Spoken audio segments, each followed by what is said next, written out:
एक और आता है हाफ केजी टमाटर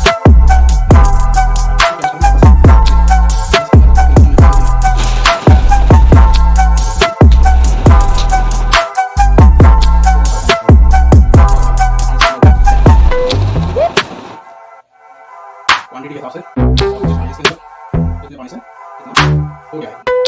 अब इसके अंदर इसकी क्वांटिटी बताता हूँ टेस्ट की। देखिए टेस्ट की क्वांटिटी बता देता हूँ।